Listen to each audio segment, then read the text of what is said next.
Okay, bear with me on this. I've got a really bad toothache.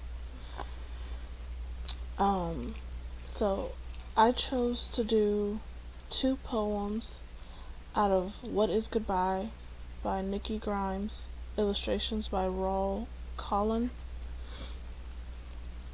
Um, I chose two poems because they're pairs. One is a brother and the other is a sister. So I chose Why. Jesse.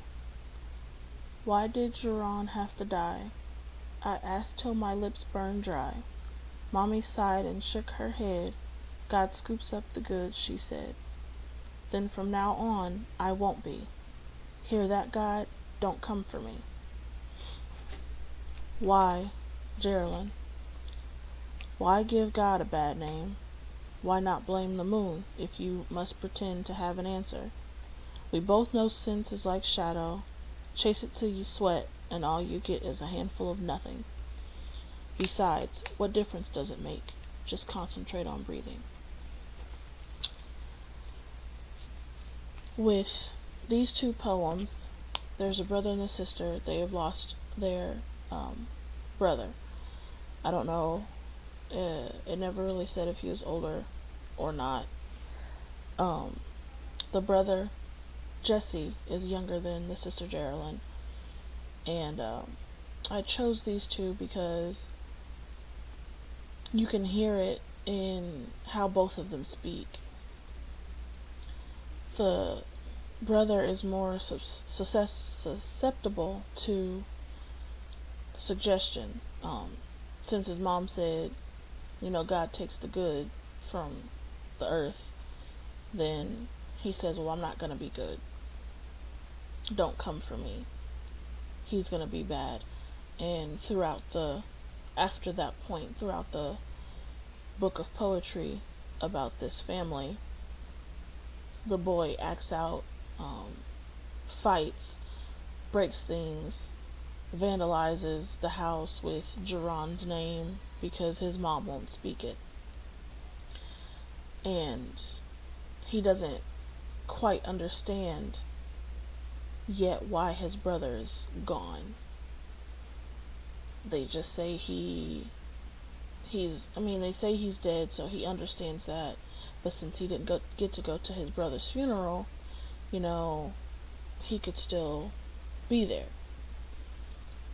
So he's acting out, and he thought he saw his brother playing basketball one day, driving by the play area on the school bus, and he spoke to him, and another kid laughed at him and said, he's in the dirt. And Jesse turned around and punched him and kept punching him. So that kind of triggered the fighting after he says he's not going to be good. With Geraldine, she's older, so she understands more that what's going on, why her brother's gone. She's been comforting her parents and making sure they're okay. She hasn't broke down yet, and she's been listening to the stuff that her parents have been saying to her brother, and she's like, why blame God? Blame something that he can attempt to do something about.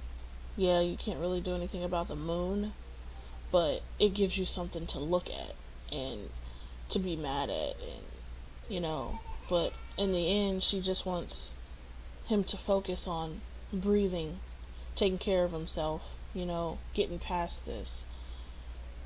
But as the book goes on, her dad worries about her because she still hasn't broke down. He's watching her. She described herself like he's watching her like she's a boiling egg. Like, is there still water in the pot? When is her shell gonna crack? When is she gonna just break down? And by how she describes herself and how things are happening, you can tell she's a lot older than Jesse. But I think this helps children understand death a little more with two different age groups, describing how to handle death and how to understand it. Thank you.